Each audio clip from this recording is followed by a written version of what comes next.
He had all the money in the world until a waitress with nothing gave his son something he never could. At a quiet downtown diner, billionaire Thomas Gray watched from the corner booth as his wheelchair-bound son Ethan struggled with his silence and sorrow. But when a humble waitress offered a simple, spontaneous dance, something unimaginable happened. That single moment, a step, a spin, a smile, would shake a powerful man to his core and change everything. If this story moves you, reminds you of the quiet power in kindness, or makes you believe again in second chances, please subscribe. Every story we tell is a thread of hope, a light in someone's darkness. Stay with us, and let these moments remind us all love can come from the most unexpected places. Thomas Gray built empires. He didn't just accumulate wealth, he consumed industries. From tech to real estate to aviation, his touch turned businesses into gold. People wrote books about his strategies. Young CEOs studied his every move. He graced magazine covers, gave carefully measured speeches at global forums, and signed checks that could change lives. But if you stripped away the suits, the strategy, and the spectacle, what remained was a man hollowed out by success. The day he buried his wife, no one saw him cry. Not the press, not the board, not even Ethan. He didn't cry because he didn't know how to. Somewhere in the dizzying heights of becoming everything, Thomas had forgotten how to feel anything. His mansion was a fortress of glass and steel, carved into a cliff overlooking the Pacific. Cold, minimalist, silent, a shrine to discipline and design. And inside, his son Ethan moved like a ghost. Ethan had been born with cerebral palsy complications during labor. The doctors had said his muscles were stiff, his limbs weak, his speech limited. But his eyes were oceans, blue, like his mother's, always searching for something: connection, freedom, maybe just understanding. After his wife's death, Thomas did what he knew best. He hired experts, speech therapists, mobility coaches, behavioral psychologists, tutors flown in from Switzerland. Everything money could buy, Thomas bought. He read the research, funded private studies, and built a state-of-the-art therapy center in their home. But for all the millions spent, Ethan never smiled. He obeyed, he learned, he adapted, but he did not laugh. He did not hum, did not dance, did not reach out to touch the world. And Thomas, brilliant as he was, could not bridge that silence. Not with words, not with wealth. He tried to measure his parenting in metrics. Did Ethan sleep better? Were his motor skills improving? Could he name 5 colors today instead of 4? But fatherhood isn't built on data. It's made of moments, unpredictable, sometimes wordless moments, and Thomas was always too busy. Meetings in Singapore, acquisitions in Berlin, reports, charts, late flights. He told himself he was building a future for his son, but deep down, he was running from grief, from guilt, from the look in Ethan's eyes that reminded him of all he couldn't fix. And then came that one rainy evening, the kind of rain that wraps around you like a slow song. Thomas had cancelled yet another gala, too exhausted by the empty conversations of high society. He was in a black SUV, somewhere on the edge of the city, when he saw the lights flickering in a small roadside diner. No name on the sign, just a neon open barely hanging in the window. He didn't know why he pulled over. Maybe he was hungry. Maybe the rain made him nostalgic. Or maybe, for once, he just wanted to be anonymous. Just a man with his son, nothing more. He carried Ethan in. The diner smelled like coffee, cinnamon, and something frying on a flat-top grill. It wasn't fancy. The floor tiles were chipped, the counter stained by decades of spilled cream, but it was warm and quiet. And real. Only 2 other people sat at booths, a trucker nursing a mug and an older couple sharing pie. A waitress appeared from the back, wiping her hands on a faded apron. She was young, probably early 30s, with warm brown skin, curly hair pulled into a bun, and eyes that saw right through you in the best way. Her name tag read Maya. She greeted Thomas with a nod, but her eyes went immediately to Ethan, and she smiled. Not a polite smile, not a forced, oh how sweet smile, but the kind of smile that said, I see you. Ethan didn't respond right away. He never did. But Thomas noticed his son didn't flinch. He didn't look down. He just stared back, eyes locked on hers. That was new. Maya led them to a booth. She spoke to Ethan as she would to any child, kneeling slightly to his level. She asked what he wanted to drink, offering chocolate milk as an option. Ethan gave a slow blink. That meant yes. Thomas watched, silently. He was used to people pretending Ethan wasn't there, or, worse, talking about him like he couldn't hear. But Maya didn't do either. She included him gently, without making it a performance. As they waited for food, the rain picked up outside. It tapped on the windows like fingers keeping time. A jazz song crackled to life from the old jukebox in the corner, soft piano, slow swing, and then something happened. Maya emerged from behind the counter, carrying a tray with another customer's order. As she walked, she swayed, just a little, a slow, silly dance to the music, not to impress, just because it made her happy. Ethan watched her. His eyes followed every step, and when she placed the tray down and turned, she saw him watching. She didn't look away. She walked straight to Ethan, smiled again, and whispered loud enough for Thomas to hear, "Mind if I ask your son to dance?" Thomas blinked. He can't, but before he could finish the sentence, Maya knelt beside the boy, reached out her hand, and said softly, "Lead me, partner." The room froze. Thomas felt something rise in his throat. A protest, a warning. He didn't know. He wanted to protect his son from embarrassment, from disappointment, from trying and failing. But Ethan slowly lifted his hand. It trembled. His fingers curled inward, a movement that had taken months of therapy to control. But he raised it and placed it delicately into Maya's palm. She didn't pull. She didn't guide. She followed. As Ethan shifted his wrist, Maya twirled. As he tilted his head slightly, she spun again, careful not to let go. It wasn't a dance in the traditional sense. There were no grand gestures, no choreography. But it was his dance. And she let him lead. The trucker put down his mug. The old couple stopped chewing. Thomas stood still, caught in a moment that didn't belong to billionaires or boardrooms but to a boy. His hand in another's, showing the world. He had something to say. Ethan smiled. Not a flicker. Not a half smile. A real one. Bright. Free. Thomas had never seen it before. Not once. He felt the burn behind his eyes before the tears came, but they did. Hot, relentless. He turned his face away, wiped them roughly with the sleeve of a $1,000 shirt. When the music ended, Maya bowed low, as if thanking a master dancer, and Ethan laughed. A light, choked giggle, barely audible but loud enough to shatter the silence of years. Thomas left a $100 tip, but no amount of money could equal what had just happened. They drove home in silence. Except now, it wasn't heavy. It was full, like something sacred had happened and didn't need words. That night, Thomas stood outside Ethan's bedroom door, listening. He heard humming. Ethan was humming, to the same tune from the diner the next morning. Thomas called off his meetings. He returned to the diner. Not to thank Maya with a check. Not to offer her a job or elevate her into some charity case. He came to watch, to learn, to sit. And over the weeks that followed, he did just that. Ethan became a regular. He tried milkshakes. He pointed to songs on the jukebox. He laughed, especially when Maya made silly faces or danced in her sneakers. She never treated him like he was fragile. She didn't speak in slow voices or act like a hero. She just was present, kind, unafraid. Thomas found himself talking less on his phone, smiling more. He asked Maya one day, "How do you do it?" She shrugged. "I don't see what he can't do. I see what he wants to do." It struck him like scripture. That week he canceled a multi-million-dollar merger. Instead, he invested in something else, time. And in that dusty little diner, beneath flickering lights and the sound of soft jazz, a billionaire father finally found something money had never bought. Connection. And through the smallest hand, extended in dance. She was humming to herself when she brought their food. A soft, barely there melody floated from her lips, a tune that felt familiar, like something you might have heard once on a warm summer evening, playing faintly from a neighbor's porch. There was no performance in it, no effort to impress or draw attention, just a woman going about her work, gently weaving a piece of herself into the fabric of an otherwise ordinary day. Her apron was dusted with flour near the pockets. Her sneakers squeaked faintly with every step. But it was her presence, unbothered, honest, that shifted the entire air in the room. Her name tag read Maya. Thomas noticed her approach, but only distantly at first. He'd been watching Ethan, as he often did in public, alert for signs of discomfort or confusion. His son's needs required constant interpretation and invisible language built through years of therapy, trial, and mostly error. Every sigh, every blink, every minor shift of his small frame had meaning. Thomas had mastered reading them, or so he believed. He lived in that hypervigilant space, protecting Ethan from the world's stares, its judgments, and worst of all, its condescension. But Maya's eyes didn't scan the father first, as most servers did when encountering the child in the chair. She didn't default to the adult as the authority, the interpreter, the shield. Her gaze went straight to Ethan, and she didn't flinch. She didn't hesitate. Didn't soften her face into that sad smile, the one Thomas had come to loathe from strangers trying to be kind. She didn't look past him, nor through him.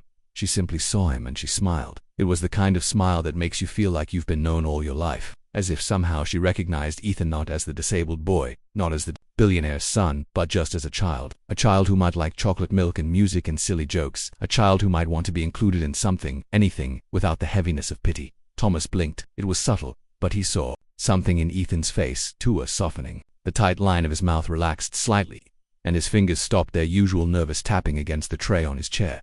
Maya leaned down slightly, keeping her posture open, unthreatening. "Hey buddy," she said gently, "do you like pancakes with smiley faces? Because I make a pretty good one. Not to brag, but I even give chocolate chip freckles." Ethan blinked once, then twice, his version of a yes. Maya laughed, nodding like they'd just made a secret deal. "Say no more," coming right up, and just like that, she turned and disappeared behind the counter.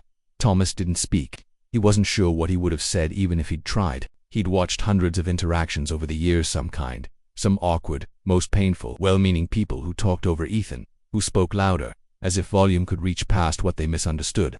Therapists who praised milestones, like he was a science experiment. Teachers who ignored him because inclusion was inconvenient. But Maya, she spoke to Ethan like he was just another boy at a diner, and that was everything. When she returned with their plates, she set each one down with care. One for Thomas, eggs, toast, and hash browns, and then one in front of Ethan, a pancake, round and golden, with 2 banana slices for eyes, a strawberry sliver for a smile, and chocolate chip freckles dotted along the cheeks. Boom, Maya said with mock seriousness. The world's happiest pancake. Thomas felt something tighten in his throat. He forced a small smile in gratitude, and for a second their eyes met. Hers were deep brown, alive with something hard to describe. Warmth, yes, but more than that, courage, kindness that didn't feel like charity, and, perhaps, a touch of defiance, the kind that comes from someone who's learned to love loudly in a world that often doesn't love back. As she walked away again, Thomas realized she was still humming the same tune, as if the world couldn't touch her rhythm. The diner settled into a quiet buzz. A few more customers trickled in, an older couple, a man in a uniform who looked like he drove a bus. But it never felt crowded. The rain outside created a cocoon of sound, a steady drumming that insulated the space with peace. And then came the music. The jukebox in the corner rolled, cracked, barely lit word to life with a soft click. Jazz, not the loud, brassy kind, the other kind. Smooth, thoughtful, a piano wandering through a dream, a saxophone wrapping around it like a memory. It wasn't clear who'd turned it on. Maybe the older couple had made the request. Maybe it was automatic. But in that moment, it felt like the diner itself had chosen the song. Maya was refilling coffee when the first notes filled the room. She paused slightly, letting the sound soak into her bones. Then, without hesitation, she began to dance. Not a full dance, not anything choreographed or showy, just small movements, her shoulders swaying gently, hips shifting with the rhythm. As she moved between booths and bar stools, her body told a story of joy, of freedom, of not caring who watched. It wasn't for anyone, it was for herself, and maybe, a little bit, for Ethan. Thomas noticed his son watching her. His eyes were fixed, unblinking. Ethan had always been fascinated by movement, by rhythm, especially. He couldn't mirror it, but he felt it. Thomas remembered how, when Ethan was younger, they used to play records at night to help him sleep. Jazz always soothed him, even in the womb. Thomas recalled, Ethan had kicked most during the slow songs. Maya danced past their table, not looking at them, just existing in her own little orbit. But just as she reached the end of the aisle, she turned. She looked at Ethan and then she did something wild. That she walked slowly back toward them, her footsteps syncing with the fading piano line. Thomas's breath caught slightly, unsure what she was doing. Maya knelt down beside Ethan's chair and she held out her hand, not to shake, not to pat him gently on the head, but to invite. Lead me, partner, she said, her voice low and light. Thomas froze. He opened his mouth to speak, but nothing came. His brain, trained to react with protection, with protocol, was scrambling. Ethan didn't dance. He couldn't. The coordination wasn't there. The muscle control, the balance. There were rules. There were limitations. But Maya wasn't asking him to stand. She wasn't asking him to be anything other than himself. She was asking him to lead. And Ethan moved. It was small, a tremble in his fingers, a twitch of his wrists, a twitch of his wrist. But it was intentional, slow, deliberate. His arm, once curled tight in his lap, lifted, inches, centimeters. Maya's hand didn't waver. He placed his hand into hers and she smiled, not in victory, not in pride, but in gratitude. She rose slightly and began to move, pulling him, not guiding, but following. She let his movements direct her body. A flick of his wrist made her spin softly. A tilt of his head brought her closer. Every subtle cue she followed like it was choreography. The diner went still. No one said a word. The clatter of forks, the hum of conversation, everything faded. Even the rain seemed too quiet, as if the whole world paused to watch a boy who had never been asked to lead take the first step.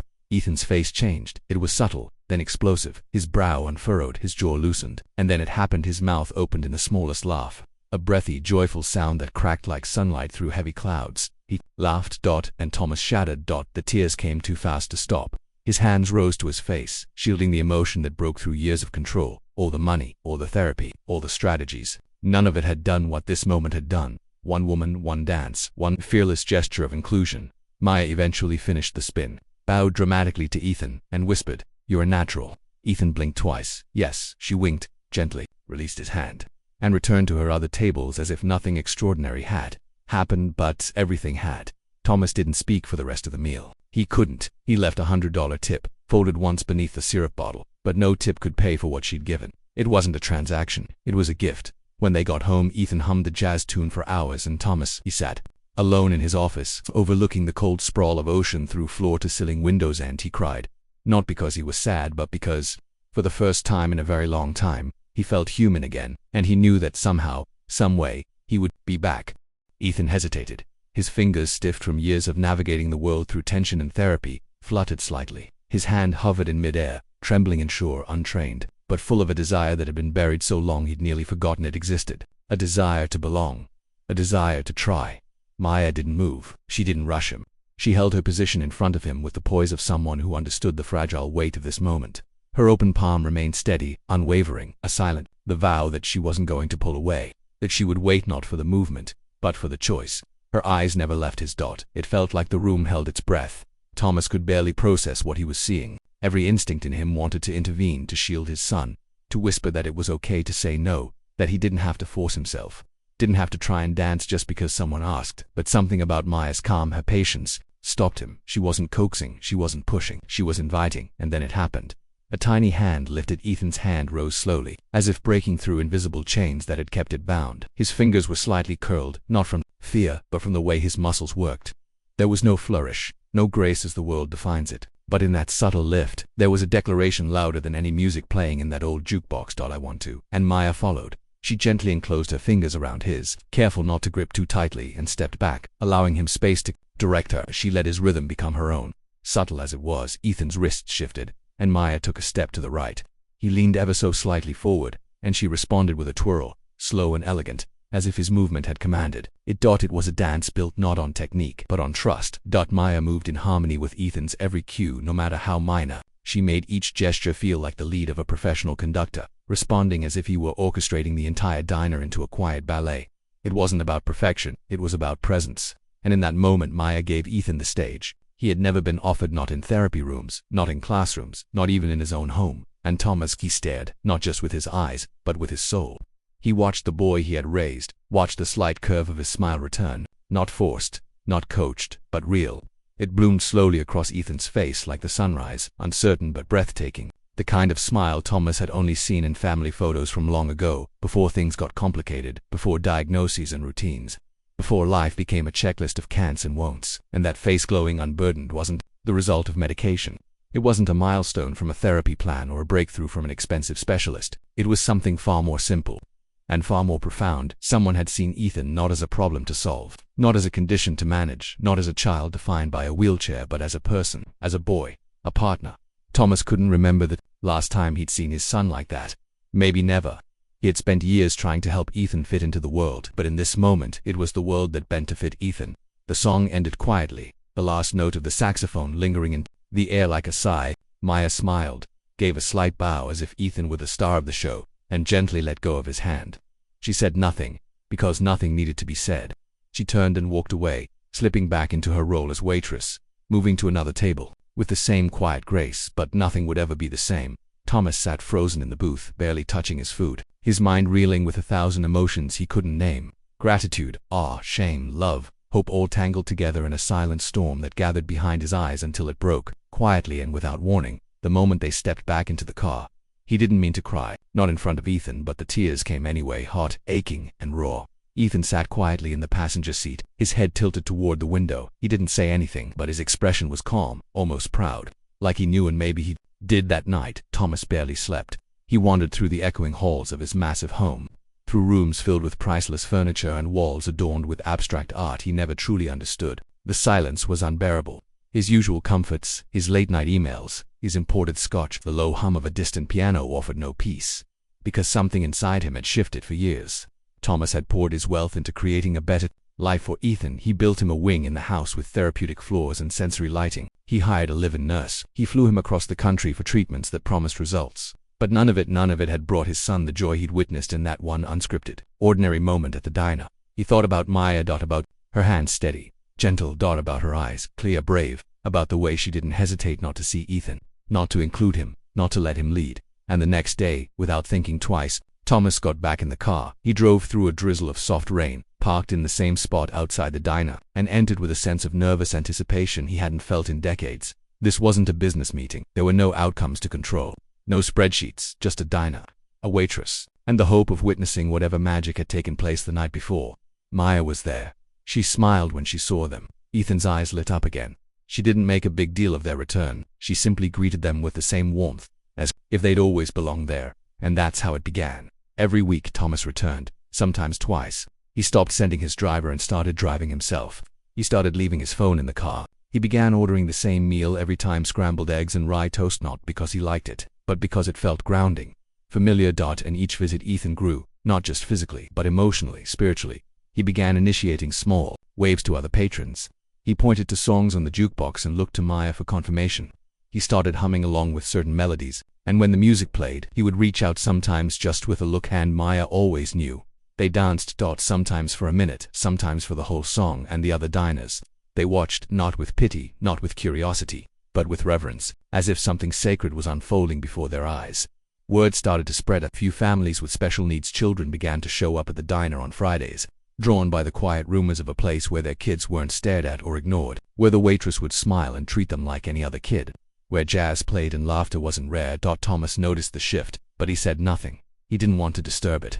This was no press event, no social media stunt. This was real, and he guarded it like a treasure. One evening, after the usual dance, Thomas stayed behind while Ethan colored at the table. He approached Maya as she cleaned up, unsure of what he meant to say. "Do you have a moment?" he asked. She nodded. "Sure." He hesitated, then spoke, his voice lower than usual. "I don't know if you realize what you've done for him. For me." She looked at him, her eyes kind but steady. "I didn't do anything special," she said. "He led. I just followed." Thomas swallowed hard. He believed her. That was what made it all the more powerful. "I've spent millions trying to fix things," he said. "And you healed something with a dance." Maya gave a soft laugh. "I didn't heal anything. He just needed a moment to shine." "We all do." Thomas looked away, then back again. "Have you ever considered working in therapy?" "He did. Be incredible." Maya smiled, but shook her head. "I love where I am. I don't want the clinic. I want this. Real people, real days, real moments." He nodded, understanding more than he ever had before.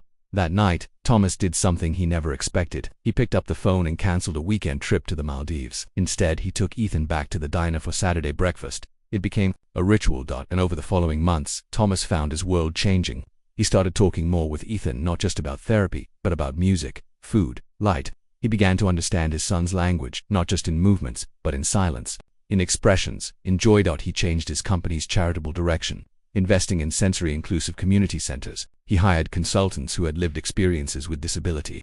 He stopped building empires and started building spaces, places where connection could bloom. And one day, long after Maya's first dance with Ethan, Thomas stood in the diner doorway, watching as his son laughed with another child, sharing a crayon and drawing stars. He felt something rise in his chest, not pride, not success, but peace, the kind of peace that comes not from fortune but from fulfillment. He looked around the diner at the hum of joy, at the clatter of plates, at the quiet revolution sparked by a woman with nothing but grace, and a boy with a hand to lift.